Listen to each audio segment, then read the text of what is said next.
Assalamualaikum warahmatullahi wabarakatuh. Alhamdulillahirrahmanirrahim. Puji syukur kehadirat Allah SWT yang telah memberikan kita nikmat umur, nikmat iman, serta nikmat kesempatan sehingga bisa mengikuti perkuliahan online di Zoom kali ini. Yang terhormat Ibu Gelia selaku dosen pengampu mata kuliah hal ini, serta teman-teman seperjuangan yang senantiasa saya banggakan. Baik, kami dari kelompok 11 yang beranggotakan Ayu Anggini, Teh Rebecca Natalia, Teh Yani, dan saya sendiri, Jailani, yang akan mempresentasikan materi telaah kurikulum di sekolah, peran dan implikasi BK dalam kurikulum Merdeka Belajar. Langsung saja untuk mengefektifkan waktu, materi yang pertama akan disampaikan oleh Teh Ayu Anggini, yang kedua oleh Teh Yani, dan ketiga oleh Teh Rebecca Natalia. Assalamualaikum warahmatullahi wabarakatuh. Izin memperkenalkan diri, nama saya Ayu Anggini dengan NIM 1901002. Di sini saya akan menjelaskan tentang kurikulum Merdeka Belajar. Apa sih kurikulum Merdeka Belajar itu? Program Merdeka Belajar merupakan program baru yang dirancang oleh Mendikbud Nadiem Makarim. Istilah Merdeka Belajar muncul saat pidato Mendikbud pada acara memperingati Hari Guru Nasional 2019. Nasution 2020 menuliskan poin penting isi pidato tersebut, yaitu bahwa Mendikbud akan memperjuangkan kemerdekaan belajar di Indonesia. Mengutip pernyataan Mendikbud Nofri Hendri 2020, Merdeka Belajar merupakan kemerdekaan guru dalam berpikir dan berinovasi. Kemerdekaan berpikir yang ada pada guru akan menginspirasi siswa untuk merdeka berpikir pula. Kemdikbud telah mengeluarkan 6 kebijakan Merdeka Belajar. Yang pertama, program Merdeka Belajar pada episode pertama, yaitu kebijakan tentang penggantian UN dengan asesmen kompetensi minimal AKM dan survei karakter atau SK. Yang kedua, penghapusan ujian sekolah berstandar nasional USBN. Yang ketiga, penyederhanaan rencana pelaksanaan pembelajaran atau RPP. Selanjutnya, peraturan penerimaan peserta didik baru sistem zonasi. Program Merdeka Belajar episode kedua merupakan kebijakan yang berkaitan dengan pembukaan program studi baru.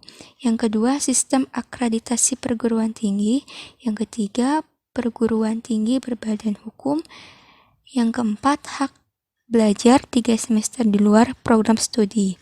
Sementara Merdeka Belajar episode ketiga berisi kebijakan tentang penyaluran dana BOS secara langsung ke sekolah. Dari semula kali setahun menjadi 3 kali setahun dengan pelaporan lebih simpel dan sederhana. Merdeka Belajar episode keempat, organisasi penggerak. Merdeka Belajar episode kelima, pendidikan guru penggerak. Dan yang terakhir, Merdeka Belajar episode 6, transformasi dana pemerintah untuk pendidikan tinggi. Cukup sekian dan terima kasih. Assalamualaikum warahmatullahi wabarakatuh. Baik, di sini saya Nisa Fitri dengan NIM 19010122. Di sini saya akan memaparkan materi peranan guru bimbingan konseling dalam mensukseskan program Merdeka Belajar. Peran guru BK dalam mensukseskan program Merdeka Belajar sejalan dengan kebijakan Kemendikbud tentang Merdeka Belajar. Guru BK perlu segera menyikapi dan berperan dalam mensukseskan implementasi program tersebut. Untuk dapat berperan dengan lebih baik, maka guru BK perlu memahami lebih detail dan mendalam berbagai landasan peraturan, hakikat Merdeka Belajar, serta petunjuk pelaksanaan program Merdeka Belajar. Guru BK sangat berperan di era revolusi industri 4.0 ini dalam menentukan kesuksesan belajar.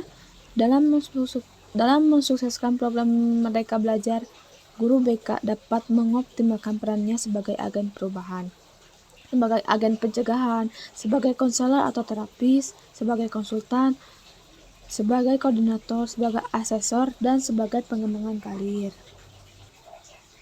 Beberapa ahli telah merumuskan peran guru BK atau konselor sekolah, di antaranya Scherzier dan Stone 1981, Barrett dan Robinson 1987, Gibson dan Michel 2019. Bila dirangkum, maka peran guru BK menurut para ahli tersebut adalah sebagai agen perubahan, sebagai agen pencegahan, sebagai pengembangan karir, sebagai konselor, sebagai konsultan, dan sebagai koordinator asesor. Salah satu peran kegiatan yang dapat dilakukan oleh guru BK dalam mensukseskan kegiatan dalam program Merdeka Belajar, pertama, pada kebijakan sistem PPDB zonasi akan muncul sebagai masalah. Di antara masalah tersebut yang dapat dibantu oleh guru BK adalah ada siswa yang tidak terakomodasi oleh sistem zonasi. Siswa tidak diterima di sekolah manapun karena lokasi tempat tinggalnya jauh dari sekolah. Pada kasus semacam ini, guru BK dapat berperan sebagai terapeutik atau konselor yang memberi pendampingan dan bersama dengan siswa dan orang tua siswa mencari solusi agar siswa dapat tetap mendapatkan sekolah. Mungkin hanya itu. Sekian dan terima kasih. Baik, selanjutnya saya Rebecca Natalia Margareta, NIM 19010113. Di sini saya akan menjelaskan terkait implikasi BK dalam kurikulum Merdeka Belajar. Terkait apa sih Merdeka Belajar itu sudah dijelaskan oleh teman saya sebelumnya, lalu juga peran guru BK untuk mensukseskan kurikulum terbaru ini seperti apa. Di sini saya akan menjelaskan terkait implikasinya. Mungkin implikasinya yang saya tanggapi di sini adalah lebih kepada kita sebagai mahasiswa sekarang ya. Karena kebijakan Merdeka Belajar atau MBKM ini diharapkan kan dapat menjadi jawaban atau tuntutan. Kampus Merdeka ini merupakan wujud pembelajaran ya di program studi bimbingan konseling yang otonom dan fleksibel, sehingga tercipta kultur belajar yang inovatif, tidak mengekang, dan sesuai dengan kebutuhan mahasiswa gitu. Jadi berfokusnya lebih kepada kita sebagai mahasiswa sekarang di angkatan 2019. Karena kan kurikulum MBKM ini baru saja dilakukan ya ketika di angkatan kita. Angkatan sebelumnya mungkin masih menggunakan kurikulum yang lama. Jadi guru-guru itu masih mungkin guru-guru BK yang lama belum memahami apa sih MBKM. Kalau kita itu sebagai mahasiswa yang terbaru gitu, ketika nanti sudah mulai mengajar sebagai guru BK, kita akan menerapkan MBKM ini di sekolah yang nanti akan kita ajar gitu. Nah, kampus Merdeka ini juga kan merupakan wujud pembelajaran ya, wujud pembelajaran. Program utamanya ini kemudahan pembukaan program studi, perubahan sistem akreditasi perguruan tinggi, kemudahan perguruan tinggi negeri menjadi PTN berbagai hukum, dan lain sebagainya. Hal ini kan makanya kemarin terakhir kita ada yang namanya pertukaran mahasiswa. Itu tuh ditujukan supaya kita lebih berinovasi, lebih memahami bahwa di luar itu masih banyak hal yang bisa kita pelajari. Jadi kita diperbolehkan untuk mengambil mata kuliah lain gitu, maksudnya studi lain selain studi yang kita kerjakan sekarang, yang kita jalanin sekarang. Berbagai bentuk kegiatan belajar di luar perguruan tinggi, nah diantaranya itu melakukan magang, praktek kerja industri atau tempat kerja lainnya gitu loh. Lalu proses pembelajaran dalam kampus Merdeka ini kan dikembangkan pada program studi bimbingan dan konseling yang merupakan salah satu perwujudan pembelajaran yang terpusat pada mahasiswa gitu. Yang seperti saya bilang, mungkin implikasinya lebih kepada mahasiswa atau pembelajarannya itu student centered learning yang sangat esensial. Pembelajaran dalam kampus Merdeka ini memberikan tantangan dan kesempatan untuk mengembangkan yang tadi saya bilang, inovasi kreativitas, kapasitas kepribadian, dan kebutuhan mahasiswa, serta juga mengembangkan kemandirian dalam mencari dan menemukan pengetahuan melalui kenyataan dan dinamika lapangan seperti persyaratan kemampuan, permasalahan real, interaksi sosial, kolaborasi, manajemen diri, tuntutan kinerja, target, dan pencapaiannya. Selanjutnya program studi bimbingan konseling ini dalam menyusun atau mengembangkan kurikulum menghadapi tantangan utamanya untuk menghasilkan lulusan yang memiliki kemampuan literasi baru meliputi literasi data, literasi teknologi, dan literasi manusia yang berakhlak mulia berdasarkan pemahaman keyakinan agama. Untuk implikasinya sendiri mungkin akan kita terapkan ketika kita sudah mulai mengajar sebagai guru BK. Kita bisa terapkan kurikulum terbaru ini. Karena yang sebelumnya masih menggunakan kurikulum lama, di angkatan kita mungkin nanti akan menggunakan kurikulum ini karena beberapa anak atau juga orang tua atau wali mereka belum paham apa sih kurikulum terbaru ini. Mungkin ketika kita mengajar, kita bisa membantu para wali atau siswa untuk memahami kurikulum MBKM ini gitu loh. Bimbingan dan konseling juga sangat memainkan peran penting ya dalam kebutuhan siswa di masa depan. Nah, peran ini juga dirancang untuk membantu siswa memahami bahkan mengembangkan potensi diri pada siswa dalam bentuk seperti minat dan keterampilan, terus juga bakat, prestasi, dan pencapaian untuk masa depan mereka. Nah, sehingga bimbingan dan konseling diharapkan mampu membuat peserta didik memahami dan mengembangkan segala potensi yang terdapat pada diri siswa.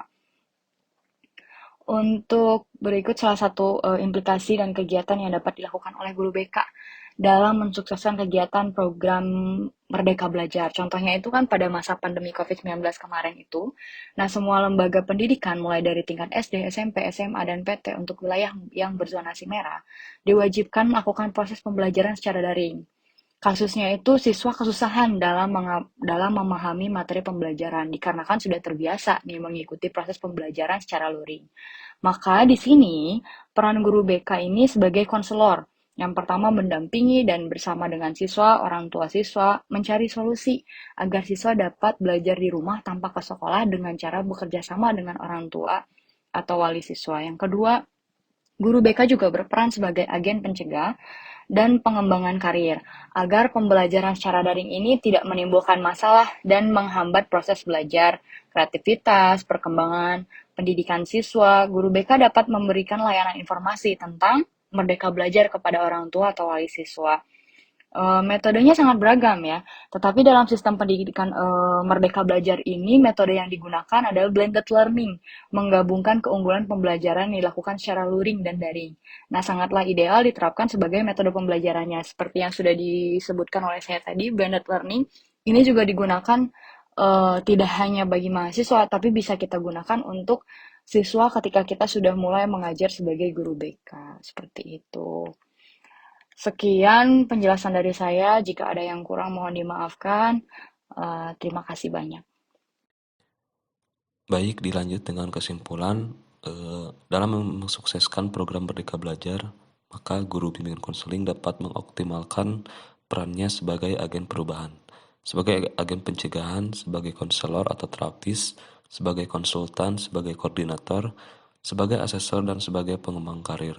Tahapan yang bisa dilakukan guru BK adalah memahami lebih detail dan mendalam berbagai landasan peraturan, hakikat Merdeka Belajar, serta petunjuk pelaksanaan program Merdeka Belajar, mengidentifikasi berbagai permasalahan yang muncul akibat program Merdeka Belajar, dan mengidentifikasi peran dan kegiatan yang dapat dilakukan guru BK.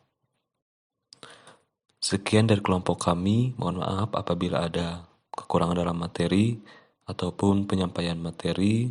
Terima kasih atas perhatiannya. Assalamualaikum warahmatullahi wabarakatuh.